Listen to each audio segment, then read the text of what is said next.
Questions for Coach? Chris, we talked to you at the beginning of the summer about Matt making a decision to come back. Him returning, what did that alter or change in what y'all needed or wanted to accomplish in y'all's summer's program and having him back in the fold?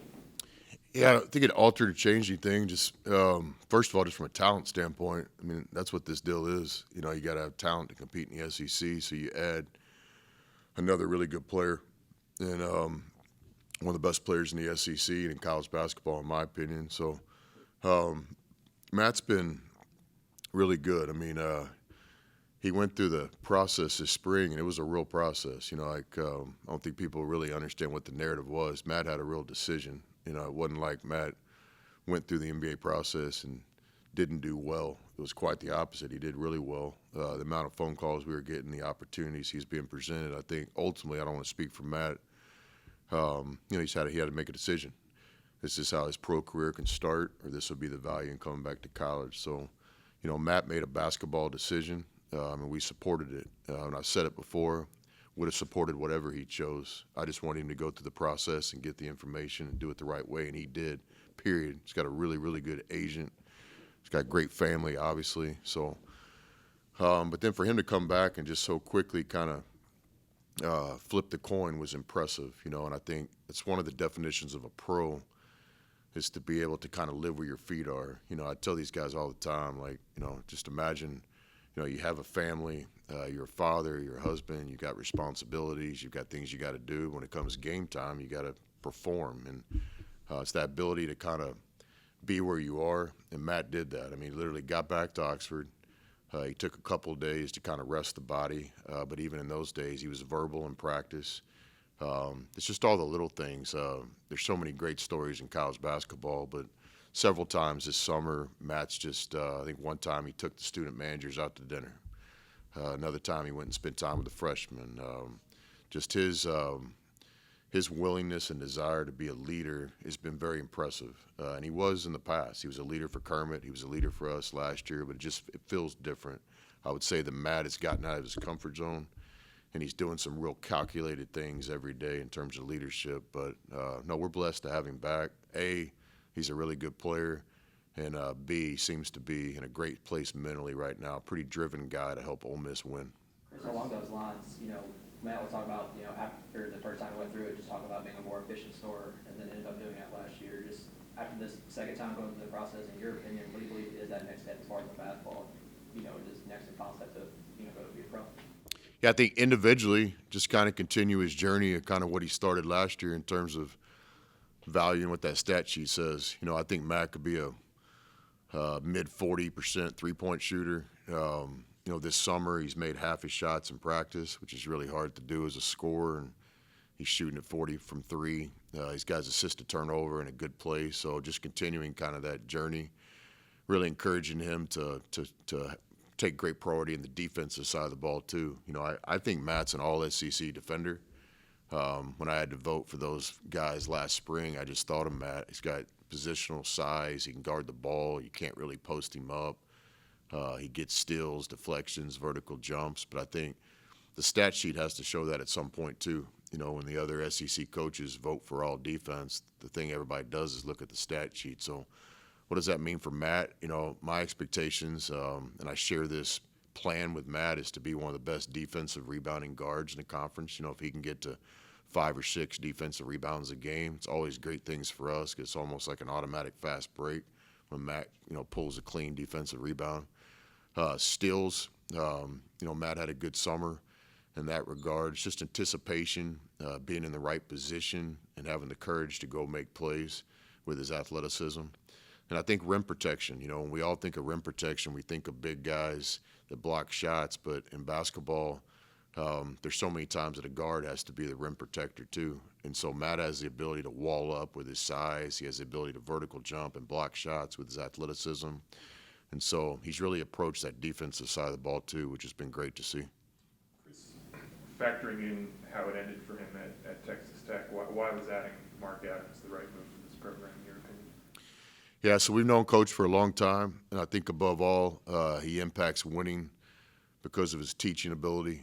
And like all teachers will tell you, to be the best teacher, you have to have a relationship with the people you're working with. So Coach has been doing this for a long time, you know, whether it be in his junior college career, his first stint as a Division I coach at Pan American, and most recently with us at Little Rock and Texas Tech.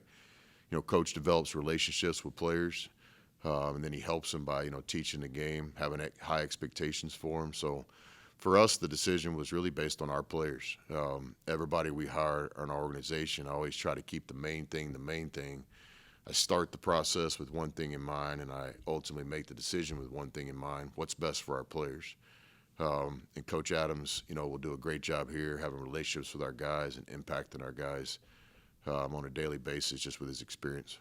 Was there any kind of vetting process like at all, or anything along those lines based on how his tenure at Tech ended?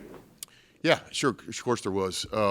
There's a vetting process for everybody we hire, you know, in terms of reaching out and talking to past employers and things like that. And so I understand the question with Coach Adams, but absolutely, you know, we went through that whole process, got all the information, the facts, the truth. They made a decision that we thought was best for Ole Miss, and we're really happy Coach Adams is here. He's gotten in and fit in really quick. You know, it didn't take long. I think you heard what Juju had to say about him earlier, and I think all our players are continuing to develop that relationship with him. And once trust gets on both sides, you know, Coach will be able to do what he can do, and that's to impact our organization with his coaching and teaching experience. Coach, now that you've gotten to see the new guys practice, the transfers come in, who has impressed you the most, if not one? Who are the guys that are really standing out there? Yeah, that's a tough question because really everybody, all 16 players have shown some growth this summer. You know, you asked the question, so I'll try to answer it. Just to mention a few, you know, it starts with kind of some of these veterans. Like I said, for a guy like Juju to already be an established player, and then for us to be talking about how he's had a great summer and improved, that's a huge compliment, you know. And we see that all the time. Like, you know, in my generation, when like Jordan and Kobe and these guys are the MVP of the league, the best player on the planet, but yet you're always excited for opening day when you watch that game. They've added things to their games, you know, like when you improve, when you're already the best player on the planet. Certainly KD is somebody I've really studied and stuff. These guys just get better every offseason, so that's exciting.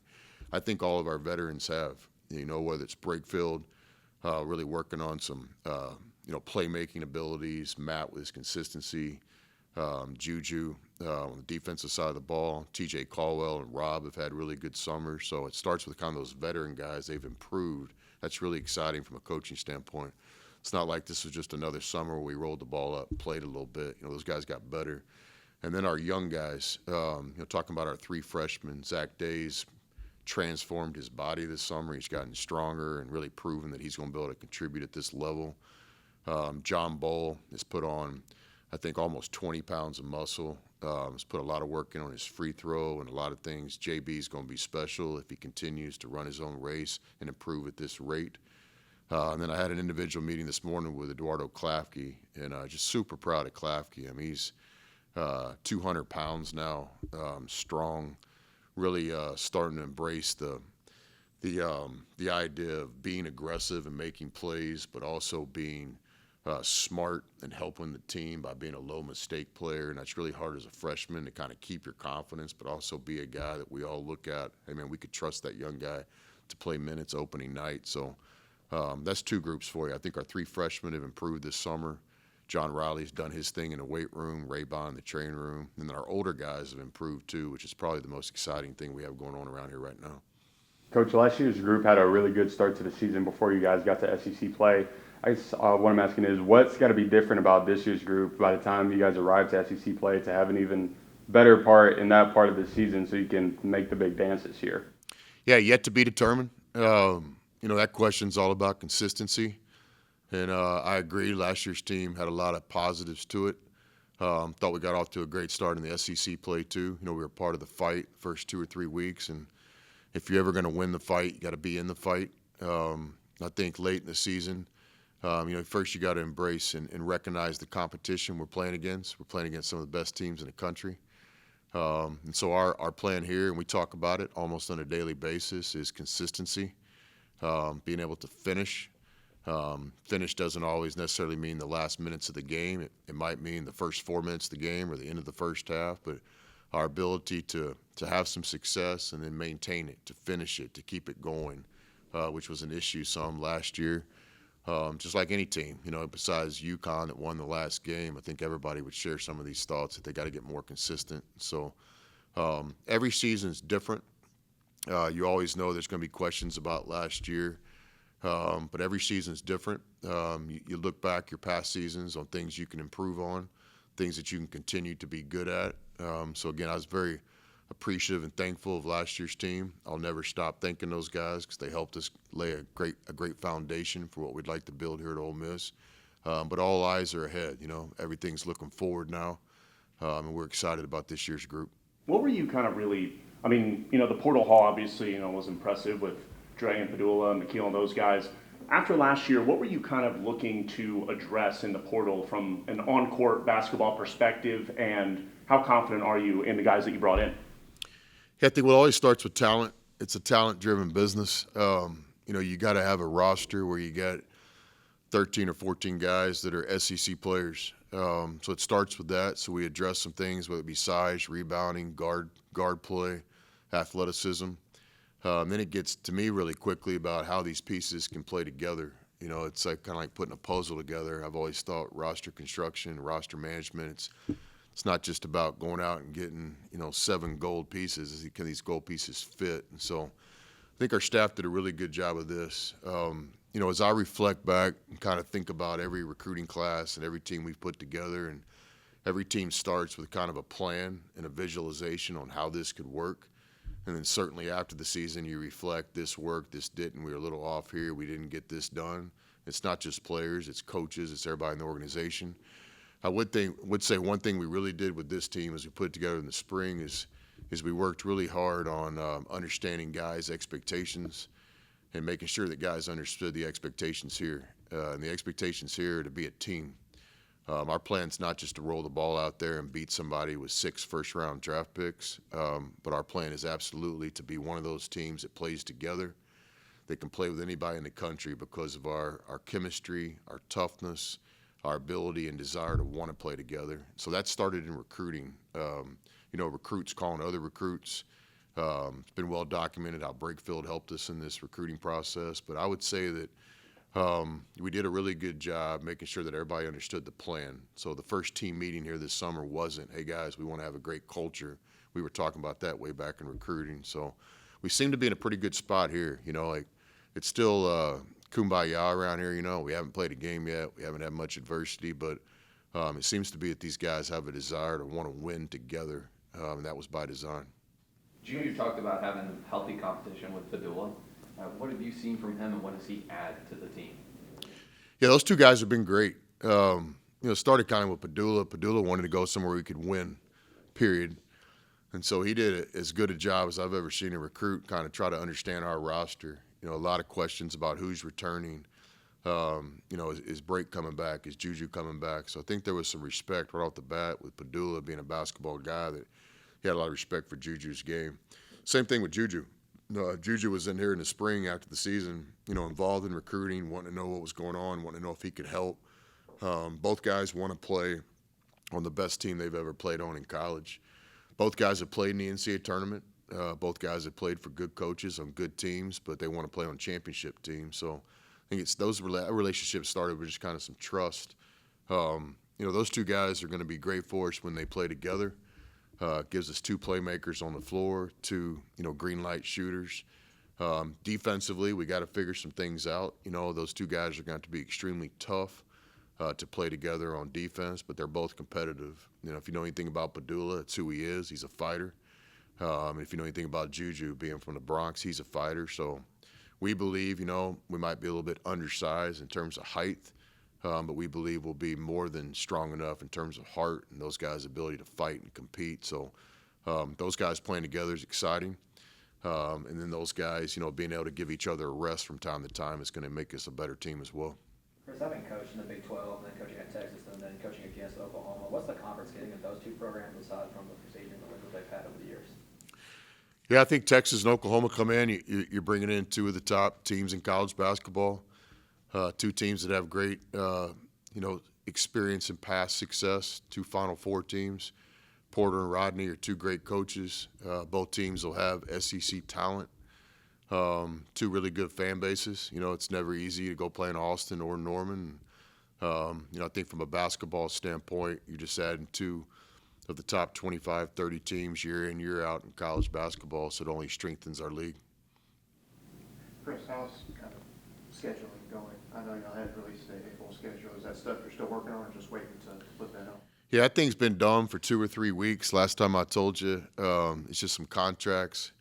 You know, I think, I don't know if it's an Ole Miss rule or a standard, but I think the people here are comfortable releasing the schedule after the contracts have all been signed and stuff. But the schedule's been done for 2 or 3 weeks. The things that we do know is, you know, we're committed to the Memphis home and home, so we're playing at Memphis this year. We got Louisville in the ACC SEC Challenge. We're playing in one of, if not the best, preseason MTE with Purdue and North Carolina State, 2 Final Four teams. Then BYU, going to be really good this year, just on talent alone on their roster. You know, they're going to be really good. So for us to be in a 4-team MTE with those teams, exactly what we were looking for. Got some good home games on the slate, and then we're committed to playing, you know, somewhere in the state of Mississippi. And I don't know if the contract's been signed, but we're committed to playing down in Biloxi again this year. That Memphis game is so important to you and Penny. That rivalry is one of the best in the country, right? How important is that game? Have you circled that? Is that one of those that you're reiterating to the guys, hey, we need to get up for this one? No. So I think every game on the schedule is important. So my focus right now is November 4th, the opener. And so I think as a competitor, you know, you got to understand the biggest game you've ever played is the next game in front of you. So that's kind of how we feel. I would say about the Memphis game, it makes a lot of sense for both fan bases. I have a lot of respect for Penny as a player, of course, but as a coach. What he's done at Memphis is real. You know, he recruits well, he coaches well. We played his team when I was at Texas Tech, and we had a great game with him last year. So I've told Penny that before, too. I know his identity is and probably always will be that he was a Hall of Fame player. But I would argue like he's a really good college basketball coach, and he's committed to it too. I mean, he works on the recruiting trail. His players get better. His teams are hard to play against. And so in terms of that game, the location involved and the history and the two schools, I'm not the expert on that, but I'm starting to understand that game means a lot to a lot of people. But for us, it'll be the next game on the schedule, which means that we have 100% respect and attention on that game when the time comes. Any more questions for Coach? All right, thanks, y'all. Appreciate you guys.